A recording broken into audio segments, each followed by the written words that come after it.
한국인의 자식 사랑은 세계 어느 나라에 비할 바가 못될 정도로 특별하고 깊습니다. 요즘 한 자녀를 둔 가정이 많기 때문에 부모가 더 많은 사랑을 쏟는 것 같습니다. 혹시 맘카페라고 들어보셨나요?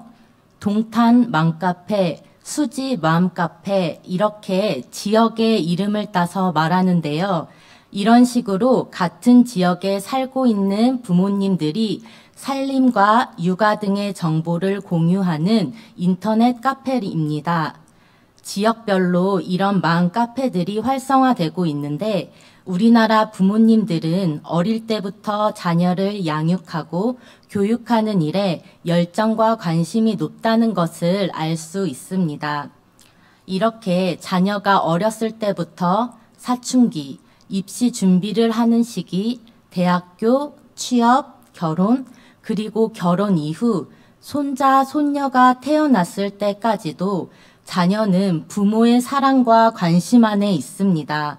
저 또한 주민등록상 엄연한 성인이지만 엄마와 아빠 눈에는 아직 철없고 걱정되는 귀여운 막내딸인 것처럼 부모의 자녀에 대한 사랑과 관심은 평생인 것 같습니다.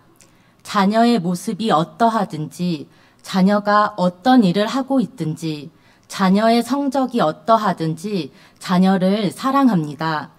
부모의 사랑은 어떠한 경계도 허물 수 있는 사랑인 것 같습니다. 그런데 이렇게 깊은 자녀에 대한 사랑이 있는가 하면 아주 단단하고 높은 경계가 그어져 있는 사랑이 있습니다. 서울시 교육청은 한 지역의 발달장애 학생들을 위한 공립특수학교를 계획하고 있었습니다. 그러나 지역 주민들의 거센 반발에 막혀 그 계획이 제대로 추진되지 못했습니다. 그 과정에서 지역 주민과 장애 학부모들이 모여 토론을 하게 되었는데 장애 학생 부모님들 20명이 무릎을 꿇고 눈물을 흘리며 호소하는 일이 있었습니다. 또 다른 한 사례가 있습니다. 여명학교라는 탈북 청소년 대안학교가 임대 기간이 만료되어 장소를 이전하게 되어야 하는 상황이었습니다. 한 지역으로 이전을 계획하게 되었는데 그 지역 주민들의 거센 반발로 현재 어려움을 겪고 있습니다. 여명학교의 교감 선생님께서는 무릎 꿇어줄 어머니마저 없는 우리 탈북 청소년들은 어디로 가야 하나요? 라는 제목으로 청원을 올리기도 했습니다. 장애를 가졌든 탈북민이든 이 모두는 충분히 사랑받을 만한 누군가의 귀한 자녀이지만 이때만큼은 경계선이 아주 명확하게 그어진 사랑으로 그들을 바라보게 됩니다. 이러한 혐오와 님비 현상의 이야기를 접할 때 지금 내가 하고 있는 사랑에 대해 돌아보게 됩니다. 진정한 사랑이 무엇일까요? 우리도 이웃을 사랑한다고 말합니다. 하지만 모순적이고 이기적으로 경계선을 치고 사랑하고 있는 건 아닐까요? 성도님들은 잘 사랑하고 계신가요? 오늘 말씀을 통해 우리의 사랑을 돌아보는 계기가 되기를 원합니다. 사도행전 8장 1절의 말씀을 화면을 보고 함께 읽겠습니다. 그날에 예루살렘에 있는 교회에 큰 박해가 있어 사도 외에는 다 유대와 사마리아와 모든 땅으로 흩어지느니라. 이 말씀은 오늘 본문의 배경을 보여줍니다. 예수께서 승천하신 후에 복음은 예루살렘으로부터 퍼지기 시작했습니다. 예루살렘에만 머물렀던 복음은 박해를 통해 유대와 사마리아와 모든 땅으로 흩어지게 됩니다. 하나님 외에 신이 없다고 믿었던 유대인들은 예수님을 믿는 사람들을 박해했습니다.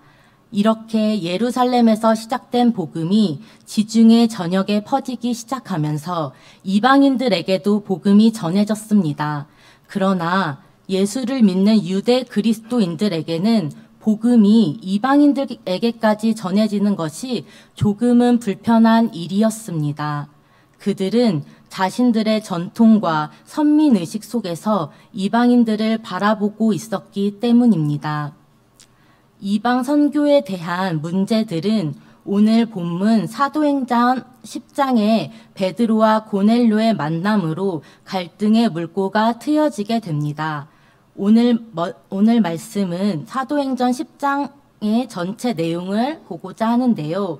먼저 사도행전 10장 10절에서 16절까지의 말씀을 함께 읽도록 하겠습니다. 그가 시장하여 먹고자 하매 사람들이 준비할 때에 황홀한 중에 하늘이 큰 보자기 같고 내 귀를 메어 땅에 들이웠더라. 그 안에는 땅에 있는 각종 네 발 가진 짐승과 기는 것과 공중에 나는 것이 있더라. 또 소리가 있어 일어나 잡아먹어.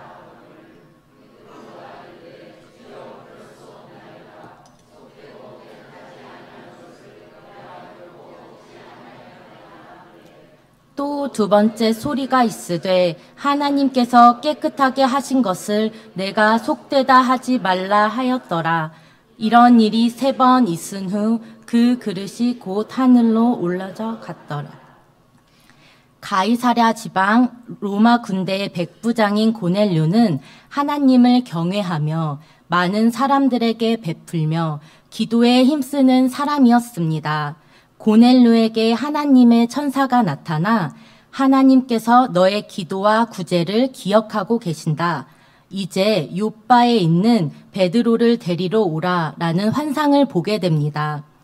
고넬료는 요빠에 있는 베드로에게 사람을 보내고 그 사람들이 요빠에 가까이 이르렀을 때 베드로는 기도하다가 환상을 보게 됩니다. 그는 내 귀퉁이에 끈이 달려있는 큰 보자기 같은 그릇이 하늘에서 내려오는 것을 보게 됩니다. 그 안에는 4발 짐승들과 땅에 기어다니는 것들과 공중의 새들이 골고루 들어있었습니다.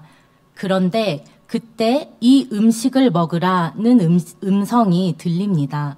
그러나 율법을 잘 알고 있었던 베드로는 지금까지 속되고 부정한 것을 먹은 적이 없다며 먹기를 완강히 거부합니다.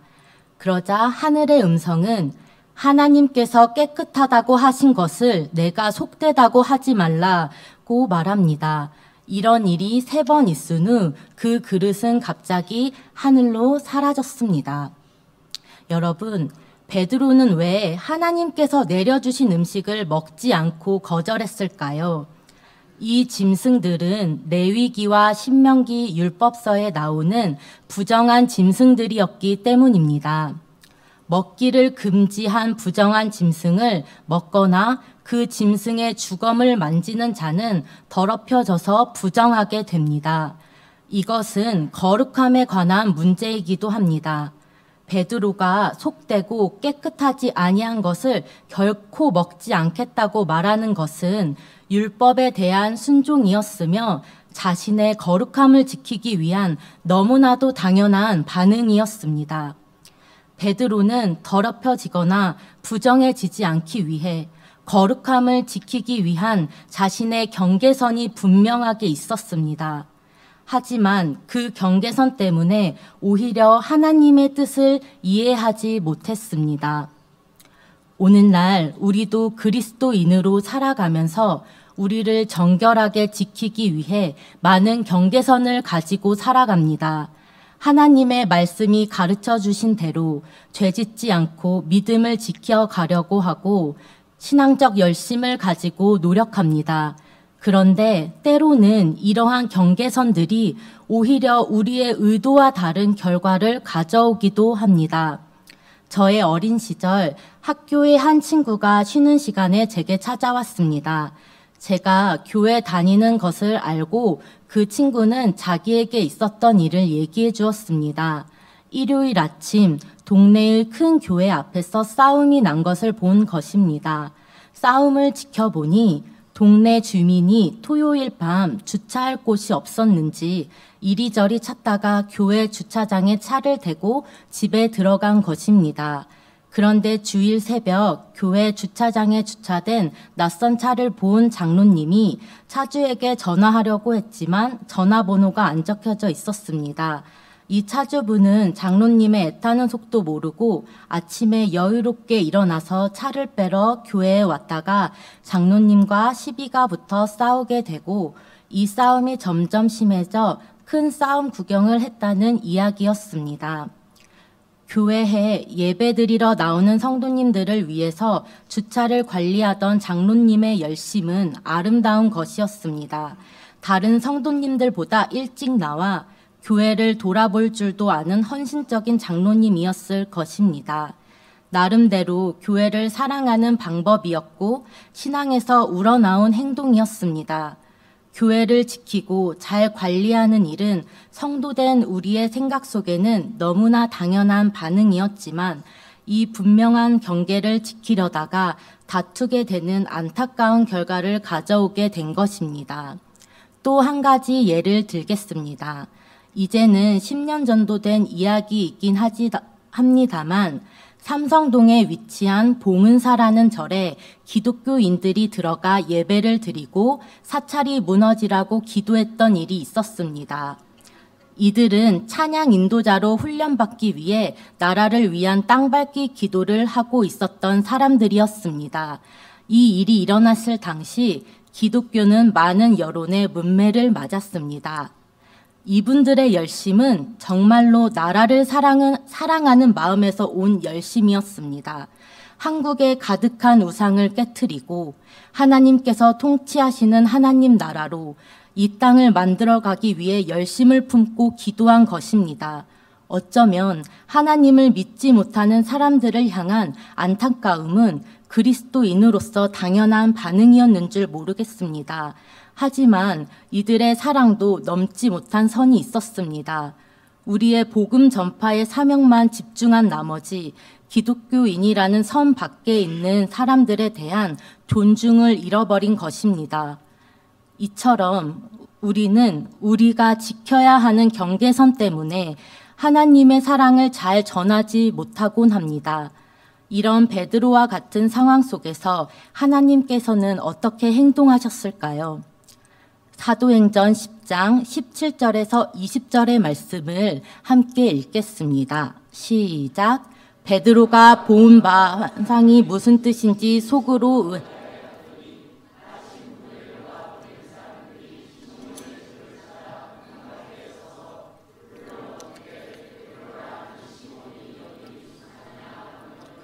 베드로가 그 환상에 대하여 생각할 때 성령께서 그에게 말씀하시되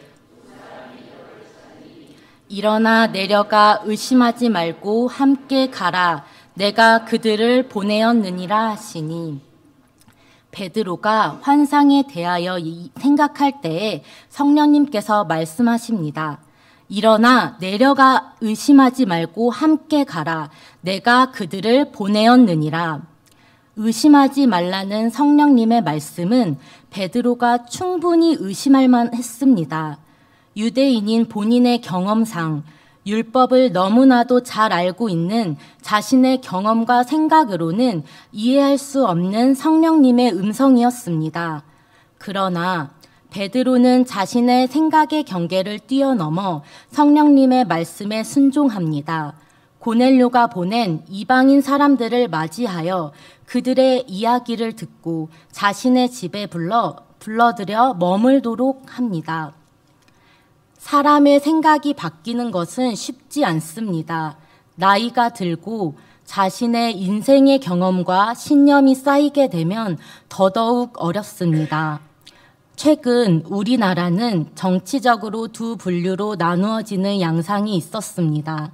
최근까지 한 부류는 서초동에 또 한 부류는 광화문에 서로 다른 정치적 생각을 가진 많은 사람들이 모여 집회를 하는 모습이 있었습니다. 특히 분단 국가인 우리나라에서는 서로 다른 정치적 생각과 이념들이 함께 마주 앉아 대화하거나 이야기하는 것조차 어려워 보입니다. 이처럼 생각의 경계를 넘는 것은 쉬운 일이 아닙니다.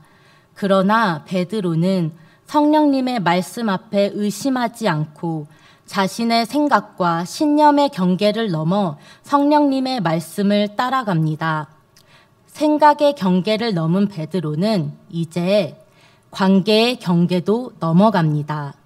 사도행전 10장 24절에서 29절의 말씀을 읽어보도록 하겠습니다. 시작. 이튿날 가이사라에 들어가니 고넬료가 그의 친척과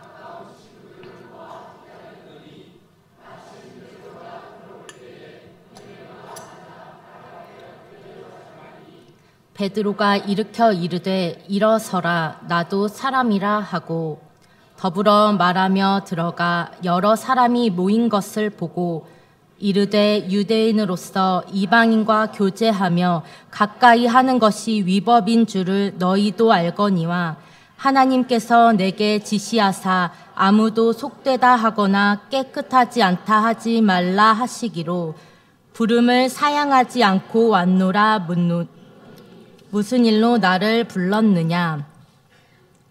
베드로는 고넬료가 보낸 사람들을 따라 이방 지역인 가이사라로 갑니다.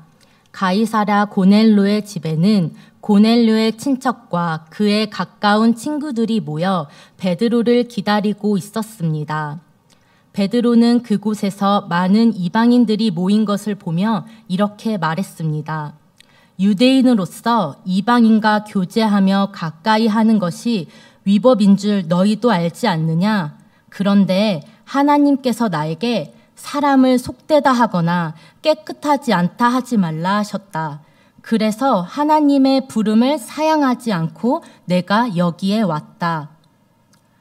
유대인이었던 베드로는 이방 지역에 또 이방인의 집에 많은 이방 사람들과 함께하는 것이 법을 어기는 불편한 일이었습니다. 그러나 환상 속에서 3번이나 하나님께서 하신 그 말씀, 하나님께서 깨끗하다고 하신 것을 너가 속되다고 하지 말라.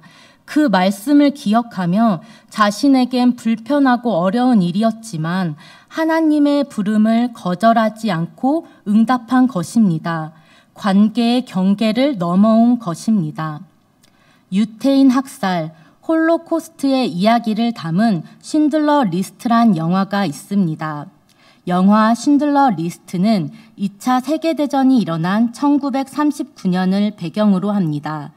독일인이었던 주인공 신들러는 독일군에게 점령당한 폴란드에서 그릇 공장을 인수하여 이 전쟁 기간에 돈을 벌 계획을 세웁니다. 그는 유태인 회계사와 함께 공장을 열게 되고 유태인 직원들을 무임금으로 고용하면서 많은 돈을 벌게 됩니다. 그러던 어느 날 마을을 폐쇄하라는 명령이 내려지고 유태인들이 유태인이라는 이유만으로 나치에 의해 참혹하게 학살되는 실상을 신들러는 마주하게 됩니다. 돈 때문에 유태인을 고용했지만 유태인의 비참한 실상을 직접 목격한 신들러는 적어도 자신이 공장에서 고용했던 유태인들만큼은 살려야겠다는 마음을 먹습니다. 그리고 구하고자 하는 유태인들의 명단을 써내려가게 되는데 이것이 바로 쉰들러 리스트입니다. 쉰들러 리스트는 자신의 전 재산을 바쳐 유태인 1,100여 명의 목숨을 구했던 오스카 쉰들러라는 실존 인물을 다룬 영화입니다.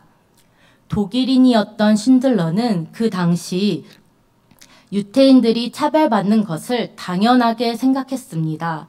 차별과 혐오 속에서 살아가던 유태인들의 아픔에는 관심이 없던 사람이었습니다. 전쟁이라는 상황을 이용해 공장을 세우고 유태인을 싼값에 고용하여 이윤을 남기는 기회주의적인 사업가였습니다. 그에게 유태인은 자신에게 이득을 주는 도구일 뿐이었습니다. 그러나 쉰들러는 나치의 무참한 유태인 학살 앞에서 독일인이라는 경계를 넘어 유태인들에게 나아갑니다. 혐오로 죽어가는 그들의 편에 섭니다. 자신의 생각과 관계의 경계를 넘은 쉰들러의 행동은 유태인들의 생명을 살리는 결과를 가져옵니다. 사도행전 10장은 이렇게 마무리됩니다. 생각과 관계의 경계를 넘어 고넬료를 만난 베드로는 하나님께서 자신에게 보여주신 환상과 그 의미가 무엇인지 깨닫게 됩니다. 하나님의 뜻을 알게 된 베드로는 그곳에 모인 이방인들에게 예수 그리스도의 평화의 복음을 전하게 되고 44절 이후에는 이방 사람들에게도 성령의 선물이 내리는 놀라운 일을 보게 됩니다. 사도행전 10장의 경계를 뛰어넘은 베드로의 회심 이야기는 하나님께서 이방 사람들에게도 복음이 전해지길 원하신다는 것을 깨닫게 해주셨습니다. 그리고 이후 예루살렘 공의회에서 이방 선교가 공론화되는 결정적인 역할을 하게 됩니다. 하나님의 말씀을 따라 생각과 관계의 경계를 뛰어넘은 베드로를 통하여 예수 그리스도의 복음과 사랑이 확장된 것입니다. 유대인들을 넘어 모든 민족과 족속들에게 복음과 사랑이 전해질 수 있게 된 것입니다.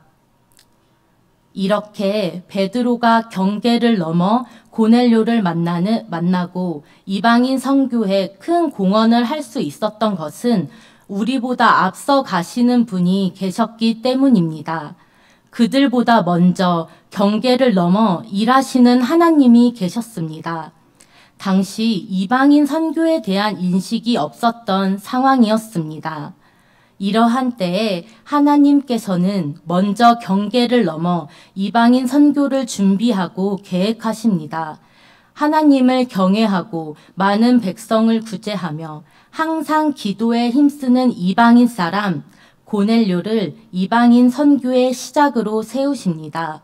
또한 하나님의 말씀을 잘 알아듣고 순종할 수 있는 유대인 베드로를 이방인 선교의 자리로 부르십니다. 이 모든 일을 하나님께서 먼저 준비하시고 주도하셨음을 발견할 수 있습니다. 하나님의 사랑에는 경계가 없습니다. 하나님이 세상을 이처럼 사랑하셨습니다. 독생자를 주시기까지 세상을 사랑하셨습니다. 하나님이 사랑하시는 세상은 사람뿐만 아니라 동물, 식물, 모든 자연을 포괄한 하나님이 지으신 피조세계입니다. 이 모든 세계를 하나님은 경계가 없이 사랑하십니다. 또한 하나님의 경계 없는 사랑은 사람을 외모로 보지 않습니다. 여기서 외모는 단순히 겉모습만을 의미하는 것이 아닙니다.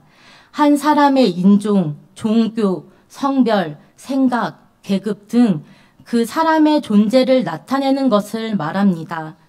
경계가 없는 하나님의 사랑은 존재를 속되다 하거나 깨끗하지 않다고 판단하지 않으십니다.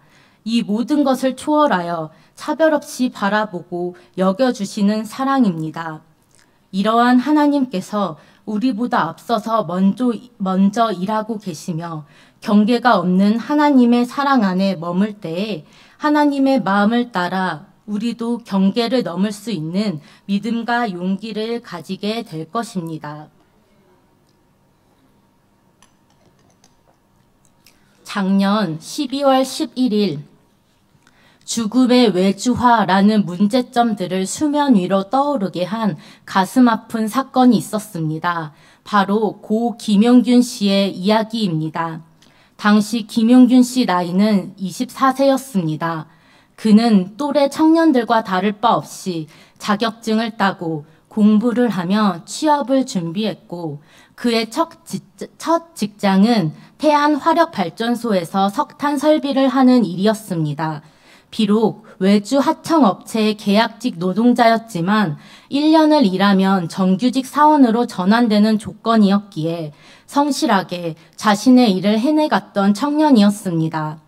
위험하고 열악한 노동 환경과 근무 조건이었지만 1년을 잘 버티고 정규직이라는 목표를 향해 노력했던 그는 입사 3개월 만에 끔찍한 죽음을 맞이하게 됩니다.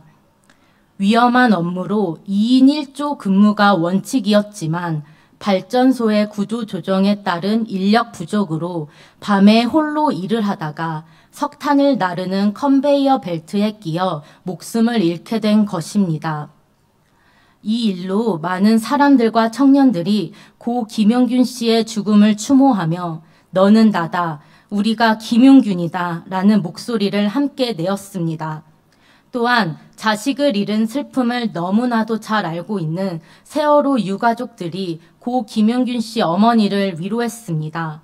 이때 고 김용균 씨 어머니의 인터뷰를 보게 되었는데요. 어머니의 말을 읽어드리겠습니다. 애 아빠가 병으로 쓰러져 일 못한 지 7년이 지났다. 이런 일이 벌어지기 전까지 나는 아주 평범한 아줌마였고 먹고 살기 바쁘다 보니 우리나라가 어떻게 돌아가는지에 관심이 없었다. 세월호 사건이나 제주도 특성화고 19살 실습생 이민호 군의 죽음, 9.26 참사 같은 일을 접할 때마다 자식 가진 부모로서 감당하기 힘들 정도로 아플 것이라고만 생각했다. 솔직히 더 관심 가지진 않았다. 그런데 내가 직접 겪고 나니 뼈가 녹는 그분들의 고통을 같이 느낀다. 지극히 평범한 삶을 살았던 고 김용균 씨 어머니는 저런 사건 사고는 뉴스에서만 나오는 일이라고, 슬픈 일이지만 먹고 사는 게 바빠 크게 관심 가지지 못했습니다. 그런데 아들의 사건 이후 먼저 자식을 잃은 부모에게 위로를 받고 너는 나다 라고 외치며 연대하는 사람들에게 용기를 얻게 됩니다. 그리고 1년 후 지금 고 김용균 씨 어머니 김미숙 씨는 김용균 재단을 만들어 더 이상 제2의, 제3의 김용균이 나오지 않도록 노동자들을 위해 일하고 계십니다. 고 김용균 씨 어머니에게 세상에 일어나는 비극들은 내가 아닌 너의 이야기였습니다. 하지만 이 사건을 통해서 고 김용균 씨 어머니는 자신의 경계를 허물고 경계 넘어 아파하고 고통당하는 사람들과 함께 울고 함께 아파할 수 있었던 것입니다. 이것이 경계를 넘은 사랑입니다. 신앙생활을 하면서 저에게도 생각과 관계의 경계를 넘는 시간들이 있었습니다. 제가 어렸을 때부터 신앙생활을 했던 저의 모교회는 매우 보수적인 교단의 교회였습니다. 예배와 성경 공부, 교회에서의 봉사 등 교회 생활과 개인의 신앙을 강조하고 가르치는 곳이었습니다. 저는 보수적 성향을 가진 교회의 가르침에 따라 열심히 예배드리고 열심히 성경 공부하고 열심히 교회 봉사하는 청년이었습니다. 그런데 이렇게 열심히 할수록 제 안에 유대 바리새인 같은 모습들을 보게 되었습니다. 저의 신앙과 믿음을 지켜가고 성장하기 위한 율법들이 점점 더 많아졌습니다. 그 많은 율법의 잣대들을 가지고 나 스스로를 정죄했고 다른 사람들의 모습을 보며 평가하고 정죄했습니다. 또한 신앙의 색깔이나 교리가 저와 조금이라도 다르면 성경적이지 않다고, 복음이 없다고 비판하며 이단처럼 치부했고 그들의 이야기를 듣거나 대화하려고 하지 않았습니다. 소통하지 못하고 고립되어 가는 것을 자청한 것입니다. 그것이 선이라고 생각했기 때문입니다. 이런 저의 생각과 관계는 다른 것을 보지 못하게 했고 성경만 보고 교회 안에서만 관계하는 사람이 되어갔습니다. 저의 경계선을 더 견고하게 높게 쌓아간 것입니다. 나보다 먼저 경계를 넘어 일하시는 하나님께서는 저를 신학의 자리로 인도하셨습니다. 신학이란 학문을 배우면서 강의실에서 신학적 회심을 이루며 조금씩 저의 생각의 경계를 넘어갔습니다. 자연스럽게 저의 생각이 있는 곳으로 관계의 경계도 넘어가게 되었습니다. 건물교회 밖에 있는 현장으로 나가 울고 있는 사람들, 고통 속에 있는 사람들, 억울한 사람들의 이야기를 듣고 관심을 가지게 되었습니다. 그들과 눈을 마주치고 그들의 목소리를 들으며 함께 울고 아파하며 위로의 자리를 지키며 기도하는 시간을 보내게 되었습니다. 세월호 사건으로 자녀를 잃은 부모의 이야기, 고 김용균 씨 어머니의 이야기, 일제강제징용 피해자와 일본군 성노예 피해자 할머니들의 이야기, 베이비박스에 버려지는 아이들의 이야기, 성소수자 자녀를 둔 부모의 이야기, 대기업 인권 침해와 부당해고로 강남역 철탑 위에서 홀로 싸우고 있는 노동자의 이야기, 남대서양 한복판에서 침몰한 스텔라 데이지오 진상규명을 위해 1000일 동안 거리를 지키는 유가족들의 이야기. 나의 경계를 넘어서는 것은 낯설고 불편한 일이었지만 그들의 이야기를 듣고 함께할 때에 경계를 뛰어넘는 하나님의 큰 사랑을 그곳에서 경험할 수 있었습니다. 예수님께서도 경계 너머에 있는 일들에 관심이 많으셨습니다. 예수님은 경계 너머 이 땅에 육신을 입고 태어나셨습니다. 하나님의 본체시나 하나님과 동등됨을 취할 것을 여기지 않고 이 땅 가운데 오셨습니다. 오히려 자기를 비워 사람들과 같이 되셨습니다. 자기를 낮추고 십자가에서 죽기까지 복종하셨습니다. 예수님은 경계를 넘는 삶을 사셨습니다. 사람들은 예수님을 보고 먹기를 탐하고 포도주를 즐기는 사람이요 죄인들의 친구로다 라고 말했습니다. 이처럼 예수님은 모두가 선을 긋고 관심 가지지 않는 사람들의 친구가 되셨습니다. 예수님의 관심은 언제나 경계 너머에 있는 가난하고 병든 자, 죄인이라고 손가락질 받는 자들, 소외된 자들이었습니다. 그들을 고치시고 손 잡아주시며 그들과 함께 울고 웃으며 위로하시는 분이셨습니다. 선을 넘다는 말이 주로 부정적 의미로 사용되는데 어떻게 보면 선을 넘는다는 것은 불편하고 어렵고 부담스러운 일입니다. 선을 넘으면 안전하지 않을 것만 같고 위험이 있을 것만 같은 느낌도 듭니다. 그러나 하나님의 관심과 사랑은 경계 너머에 계십니다. 하나님의 사랑은 경계가 없으십니다. 예수님은 경계를 넘는 삶을 사셨습니다. 우리가 예수님을 따라 경계를 넘어서 사랑할 때에 그곳엔 경계가 없는 하나님의 사랑이 충만할 것이며 하나님의 사랑이 확장되어 갈 것입니다.